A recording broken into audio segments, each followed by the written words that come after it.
within the tournament, the best player within EPES, in fairness. And he is going to be playing the first game against, is it Dzaner? Dzaner, isn't it? Dzaner 18, yeah. I think it was Dzaner. I think is what Wonderboy was referring them to. Yeah, certainly Usmakabyle will go down as favourite for this one.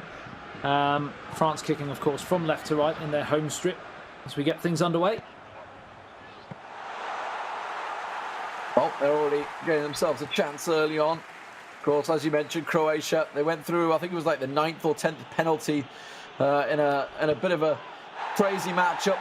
No nonsense tackling there. Straight through, and it's set up a great chance for Kramaric. Immediately try and get a hit here, because as we saw previously against Usmakabyle, that they were basically playing ultra defensive, and I am seeing a fairly defensive set. Yellow card for him. As Dzaner with Modric. Oh, fan! Back out onto the field, and somehow they've got a corner, and they've got another one here on the near touchline, crossed in towards the near post, headed up over the goalkeeper, and it looked like, did that come off the crossbar again? Needed to make their way through to this stage after a 2-0 victory against Austria, as watching it. Yeah, honestly, Dzaner's come out of the blocks, all guns blazing here. Wants to get himself an early goal. That would set him up really nicely. Looking for the cutback, finds it, gets a little pass through, lays it in, a header! From a gun, and Croatia and Dzaner lead the world champion Usmakabyle in France. Really nicely worked, and you can't get it all out, but as it is, if you're up against it. I'm just thinking, if you remember Usmakabyle in the game against Austria, he was nullified to a 0-0. As he's in again here, though, chance for Sissoko, pulls it back, the Fakir. Talking about stat squashing, balancing out, it doesn't mean he's not this absolute sprinting god that he's known for in real life, but this is a massive chance. Kramaric open, he's got a player on the right hand side if he needs him, tries to go for it against Areola. How much of a god this makes Modric in the middle, because obviously he's only a little unit, doesn't have the physical stats, but doesn't have the pace anymore. But that's the right wing, maybe. No, goes back in the end and just recycles the ball to try and keep that pressure on. A lot of players forward, will win it back into goal, finds the player in the middle, Stabi, and it will be. And that is why he is world champion at this moment in time and playing for France in the eEURO 2020 tournament, because he's been not... He goes extra time and penalties. It's not aggregate score today as it was yesterday in the groups. That's a loose pass once again, but he gets away with it. Now he can set it up in the middle as runners. It's like that. As you feel, he may just grab that second goal as the ball gets played down this left-hand side. Another chance to whip it in towards that near post. It's in. It's there. A few minutes to be level and a chance to nick it from a moment of magic or a mistake. They found it through to Kramaric. He's gone down under the challenge. Yeah, the whistle will go. So, another shot on the cards here.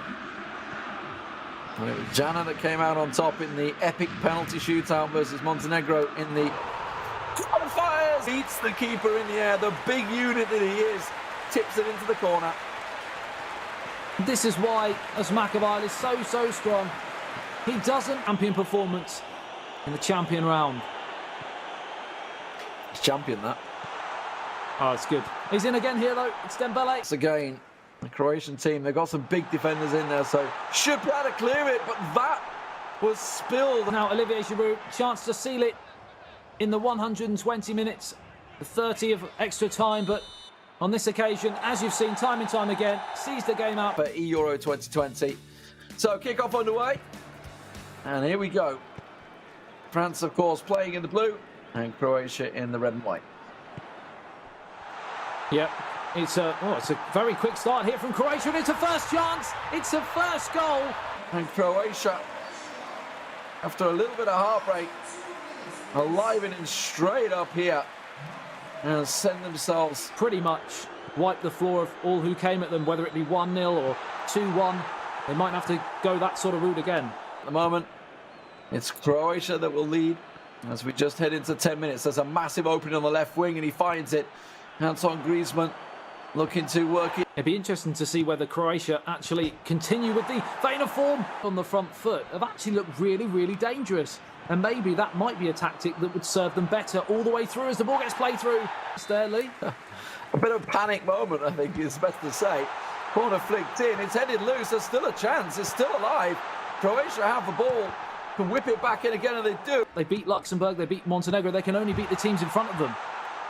Zapresic and plays it to Fekir. We've not seen too much of him so far in this match, but he plays a lovely reverse pass in towards Kylian Mbappe. But it's...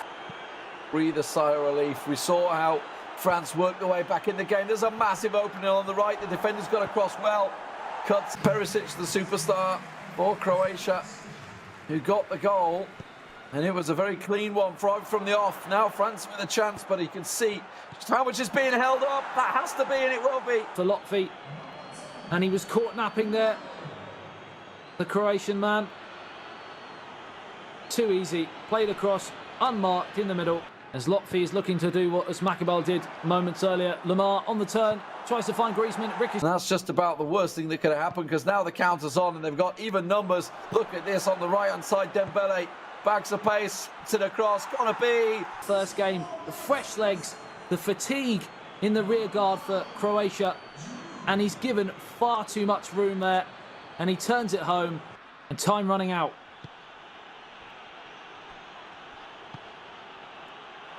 Great it's through Griezmann. ball.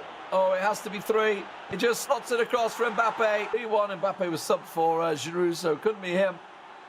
But the French team, since the second half began, have been really the only one in control. A glitzy matchup against Italy in the semi-finals. Still 15 minutes to go. Croatia, will they have a final save as they fling an overhead boot at it? What a goal that could have been. Set themselves up for certainly the goal of the day. There's a chance here. Lays it across. Time they try and play offensively, they're causing France all sorts of problems, and they're in again here. It's through. He's onside. Surely it's 3-2, and that is Manuel. France will go through. 3-1 in this game, 2-1 in the first leg, making it a solid 2-0 start for them. Last chance saloon for Croatia, but they're not going to be able to get a second goal. It looks like the keeper best to it. France best to it. They will go through to face Italy in the semi-finals. We have our final 4, ladies and gentlemen. Croatia